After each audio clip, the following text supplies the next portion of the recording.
You may be seated.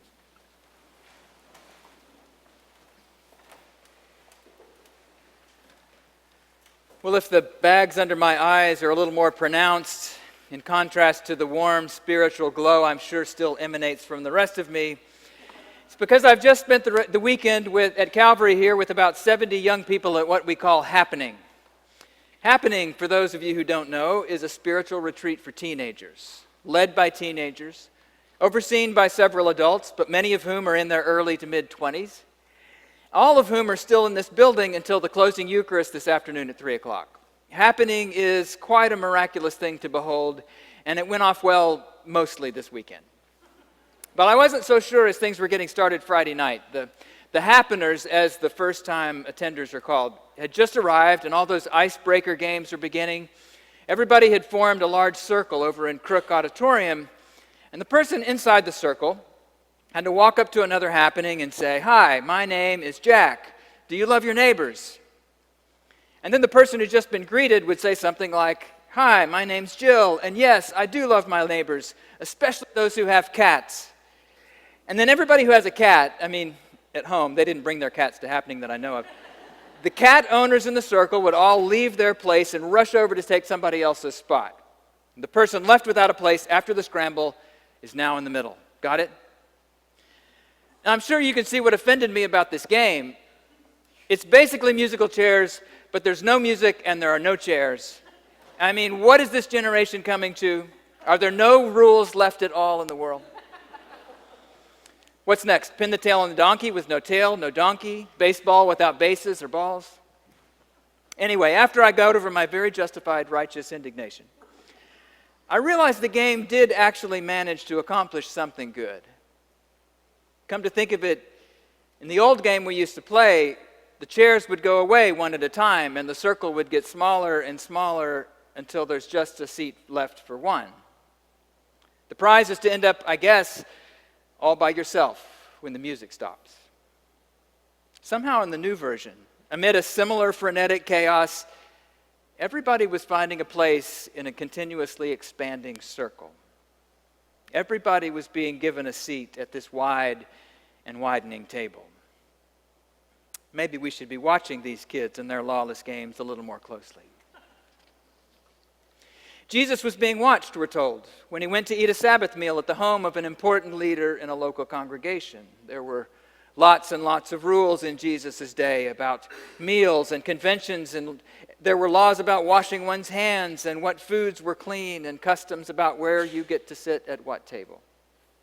Jesus was being watched, I'm guessing, because he was getting this reputation for disregarding some customs when he thought the situation warranted it, or the people involved deserved a little better. Jesus was being watched, but Jesus was doing a little watching himself, as people jockeyed for the best seats, as we do.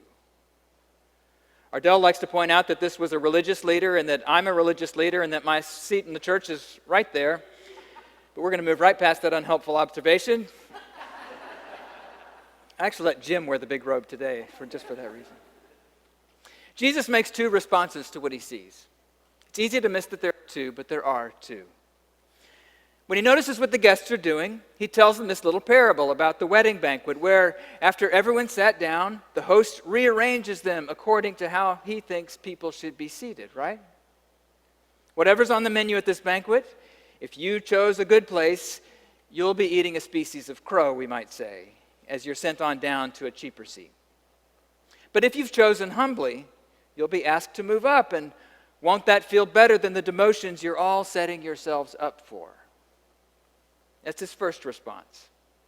Maybe the dinner guests could begin to break out of their self-serving habits by seeing that those habits might not always serve them as well as they think. But the second response is just for the host, to whom Jesus turns and says, "Why did you invite these people to dinner? Why does anybody invite people to their parties who are just trying to prove how important they are?" Actually, what he says, if you read a little more closely, is don't invite these people to your dinner. They might invite you to their house in return, and wouldn't that be dreadful? It would.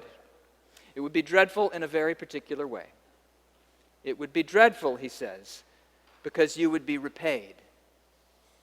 It would be dreadful because you'd still be living in the quid pro quo world, and you could be living in the world of grace.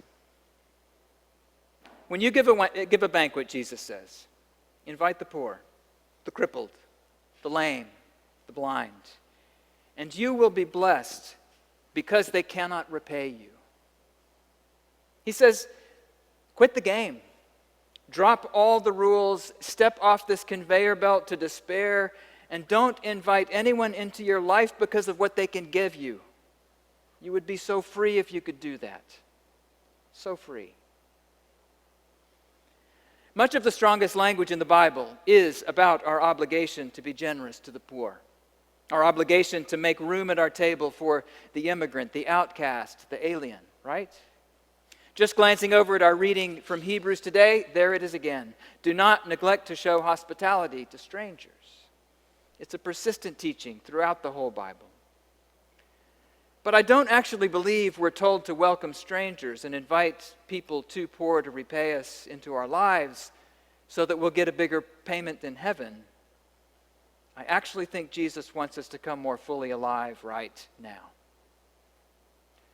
Do not neglect to show hospitality to strangers, for by doing that, some have entertained angels without knowing it. That's what Hebrews goes on to say, angels. Like those who Abraham welcomed by the oaks of Mamre, who said Sarah would have a child in her old age. If we would just drop the self-serving rules we usually use to decide who we'll let into our lives and who will sit beside at the banquet, an angel might walk in and change everything.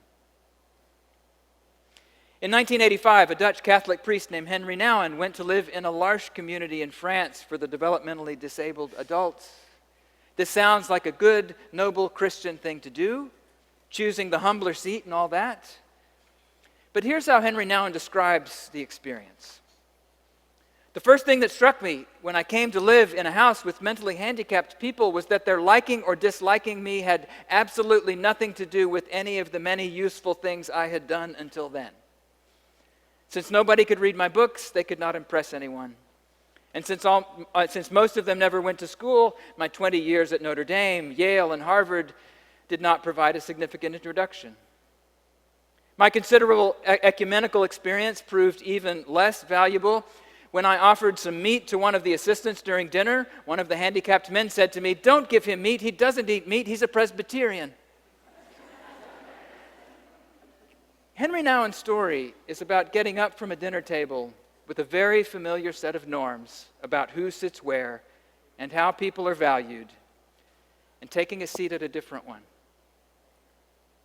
These broken, wounded, and completely unpretentious people, he writes, forced me to let go of my relevant self, the self that can do things, show things, prove things, build things, and forced me to reclaim that unadorned self in which I am completely vulnerable, open to receive and give love, regardless of my accomplishments. To put his story in the context of our gospel, Henry Nouwen had the best seat at the table that was his world. His books were bestsellers. His teaching appointments were plum ones at Ivy League schools. His classrooms were packed with adoring students. And it all just didn't add up to joy.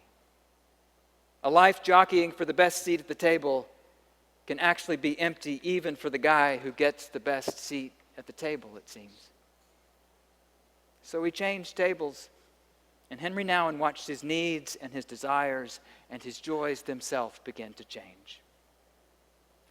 Because this need to be admired, affirmed, exalted is an old human burden, isn't it?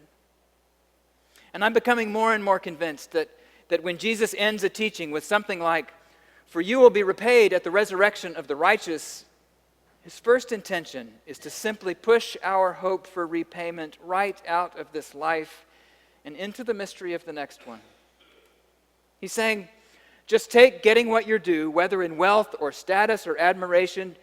Just take getting repaid or admired by other people in this life right off the table and see what it's like to live this way. See if your desires and your needs begin to change. See if the burdens lifted.